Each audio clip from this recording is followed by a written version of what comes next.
Hello, doctors. I'm Dr. Ido Lavi from pediatricaligners.com, and I would like to speak to you about a very important topic that is near and dear to my heart, and that is palatal expansion. The expansion of the palate is obviously also the expansion of the floor of the airway, and nasal breathing is critically important. I discovered that early on in my sleep apnea research before I entered the NYU orthodontic program.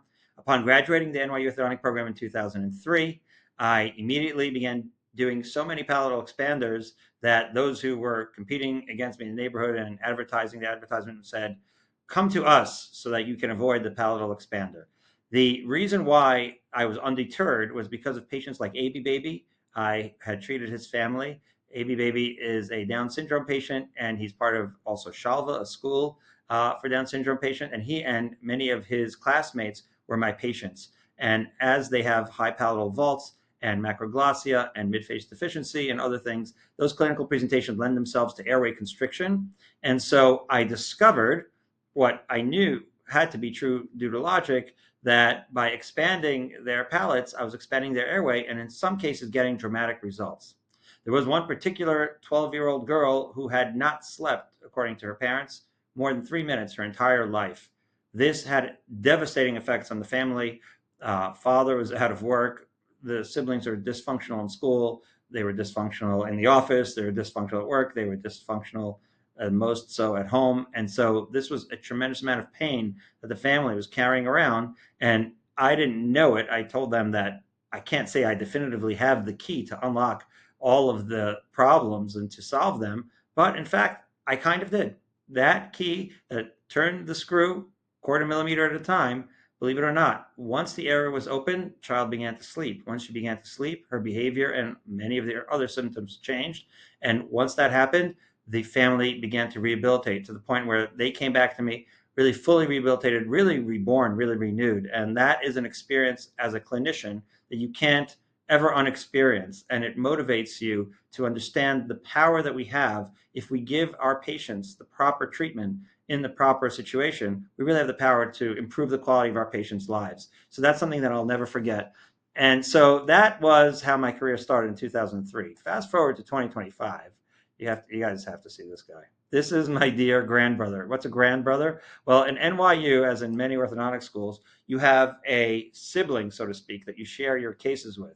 So I inherited cases from Dr. Rothenberg, who inherited his cases from Dr. Lipkin. So I was seeing Dr. Lipkin's cases, and we were close when we were in NYU. Then Manala Ibrahim saw my cases, and she always said she got a real mother load of cases. And I never asked her what she meant by that. But I feel so privileged, one of the honors of my life, to have such legends in my family tree, so to speak, in my orthodontic training. Fast forward to today, it's May of 2025. Last week was the AAO in Philadelphia, and this organization had Dr. Lipkin speak, Partners Dental Studio. I have no connection to them whatsoever, but he spoke. And the work that Dr. Lipkin does when it comes to airway and when it comes to orthodontics in general is unbelievable. We, from the classes of 2001, 2002, 2003, 2004, were all gathered around while he spoke. Not all of us, but so many of us cheered him on, and cheer him on we did, for his cases are astonishing. This is a doctor in New Jersey that actually has treated more than 1,000 MARPEs cases. Now, these are the mini screw assisted, right, palatal expanders, and they are truly remarkable in the sense that they get true airway expansion. So it's very important to give the doctors an understanding. What is true skeletal expansion for airway? This is the kind of work that there are people out there who are offering their services, offering really their wisdom. Dr. Lipkin gives classes, so look him up. I'd like to also share with you two more resources that you can learn about airway and learn about true skeletal expansion from. So I had to start with Dr. Lipkin because that's where it all starts for me. This is what the MARPE looks like in its various forms, which brings me to a student of Ilya Lipkin, somebody a little younger than us. His name is Jerry Manueli. He's out of Las Vegas, Nevada. He has a course called MARPE 360 online, highly recommended. I took this course. I thought it was beautifully designed, and I learned a tremendous amount. So I would encourage you to take that course. I have a couple of slides here from that course. One of them is him referring me to the work of Dr. Audrey Yoon. By the end of hopefully 2025, I will have completed Dr. Audrey Yoon's. That's my ambition, to complete her. I think it's 18 CE credits worth of really, really, as you can see here, extremely thorough course. She's out of California and I believe out of Stanford, and her online course is available as well. And you can see just the unbelievable work that she's doing. And what this work underscores is look at the difference that age makes. At every stage in a patient's life, there is something that you could do to assist with airway. But to me, the incredible flowchart that Dr. Yoon put together really highlights how the earlier you start, really the more impactful you could be sooner. And that can really affect their growth and development in a very, very impactful way. So we as orthodontists, as pediatric orthodontists, have the ability as really doctors, anybody who's facing the patients, even if you're a parent and you're speaking to your friends, you have the ability to change people's lives because airway is so critically important. So this is not the format to give an airway course, but I refer you to the work of Dr. Lipkin, Dr. Manueli, and Dr. Yoon, really giants in our profession who have devoted so much time and energy to our patients, and we should take advantage of that knowledge. And in our community at pediatricaligners.com, we share that knowledge with each other. So when you get a patient, when it comes to palatal expansion, this is actually a slide from Dr. Manueli's course, this is the purest way to determine how much expansion you're going to get. You simply, with your CBCT, your PA, your slice at the molars, you measure at the basal bone what is the width of your mandible, what is the width of your maxilla, and I would say make the maxilla 5 millimeters wider.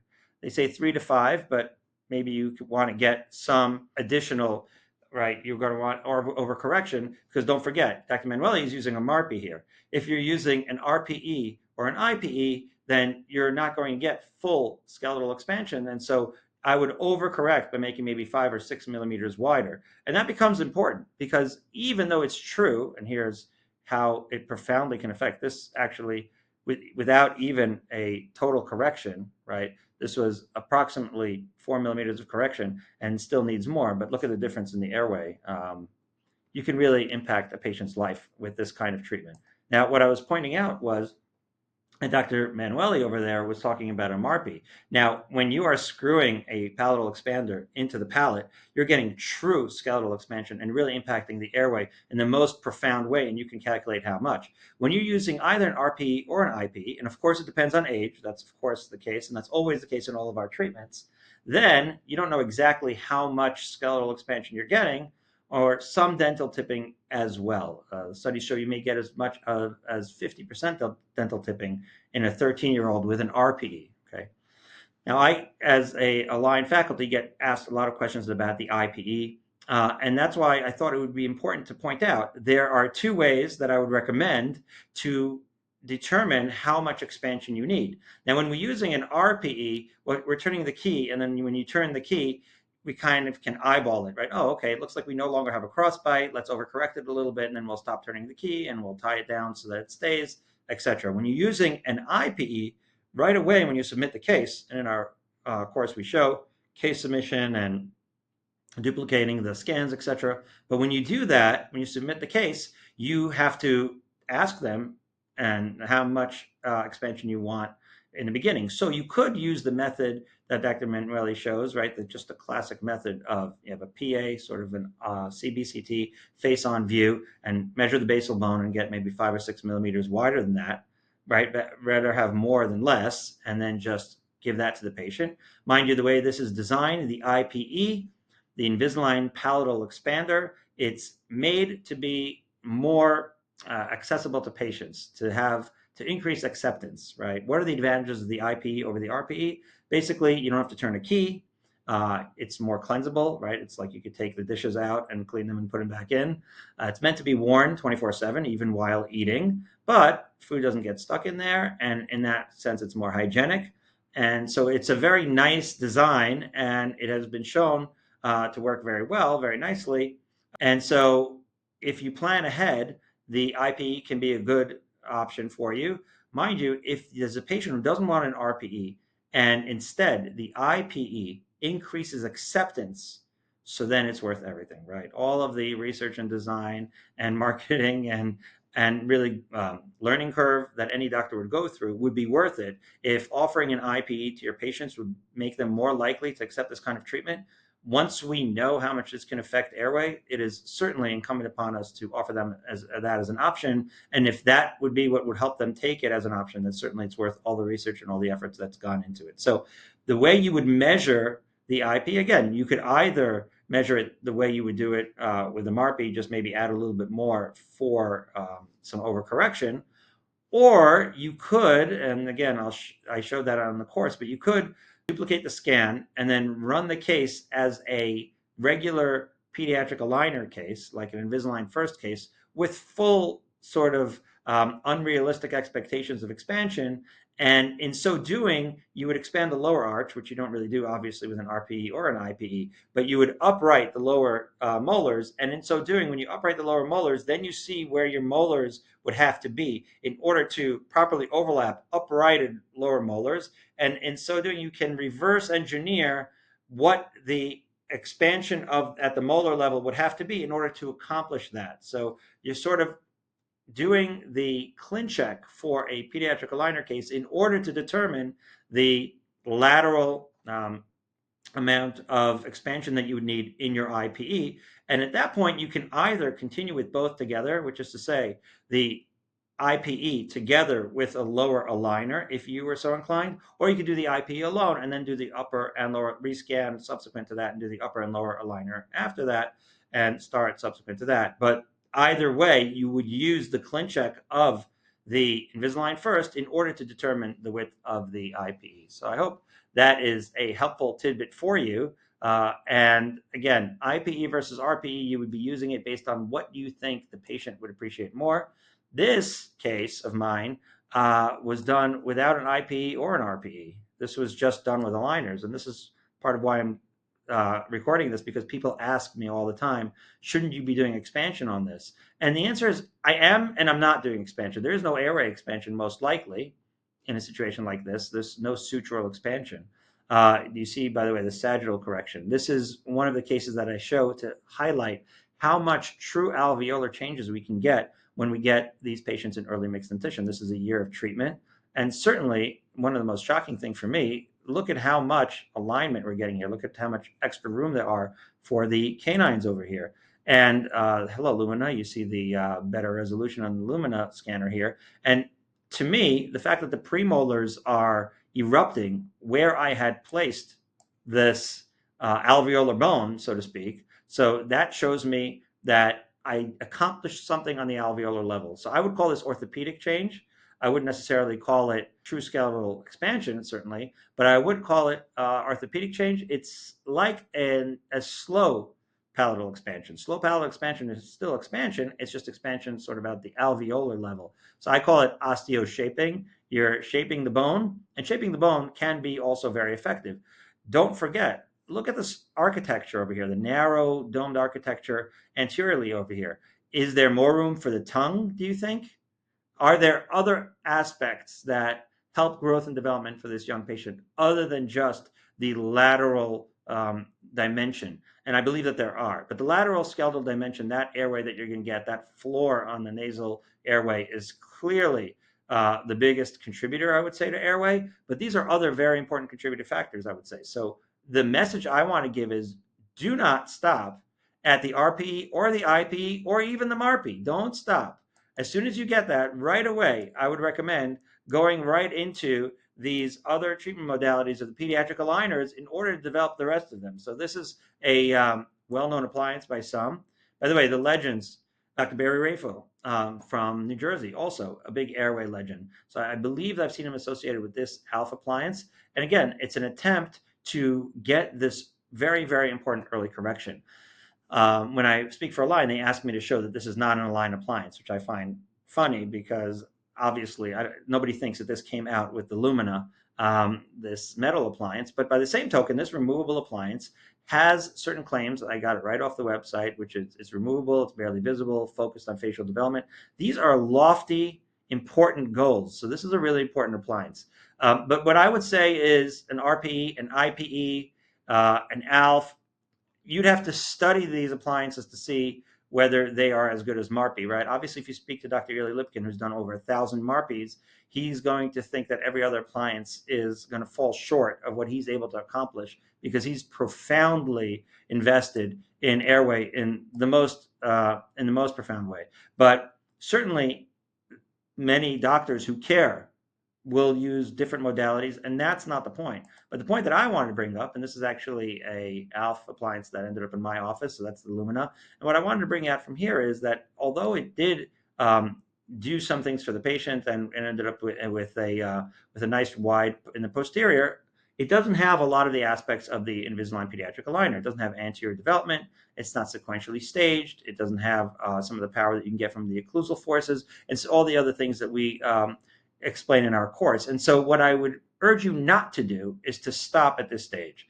Even in the early mixed dentition, I would urge you, once you have achieved posterior transverse correction and some airway correction, take advantage of an appliance that can do this in 7 months, right? When you have a patient like this, and you can get this kind of beautiful alignment in all three dimensions, right? Notice the vertical, the sagittal, and the transverse. So I'm not saying, and this is really what I wanted to clear up, I'm not saying that we are doing skeletal expansion. I'm saying do the skeletal expansion and do not stop. When you finish a skeletal expansion, take advantage of the patient's youth and get them these beautiful, balanced results. Do not miss the opportunity. And of course, we can, when the research comes out, we can show our accuracy down to 0.1 millimeter of accuracy in every direction.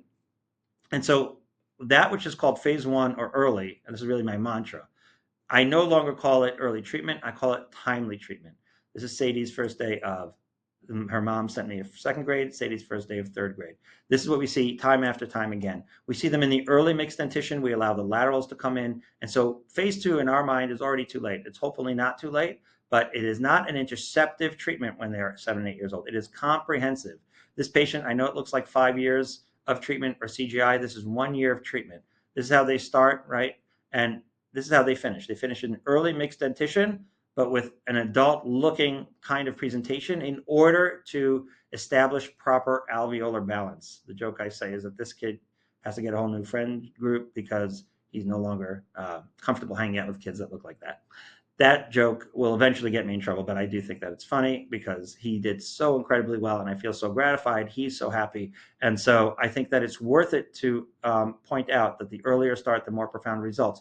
And at the same time, to explain the difference between skeletal expansion, which is so important, and dental alveolar balance, which is truly important. So yes, get the skeletal absolutely squared away. And here's a patient, Anwar, who came in at 8 years old. 10 months later, we got all the alveolar balance done because we could. We had an aligner, pediatric aligner that does not discriminate between pediatric teeth, adult teeth, or no teeth at all. And so this very difficult sort of 2 by 2.5 case that would require brackets and wires breaking everywhere with an aligner, it was just simple to achieve this. Once we achieved this, all we did was set it and forget it. We watched him every 6 to 12 months, no retainer, no nothing, although there are retainers that are in the works and some patients obviously do need it.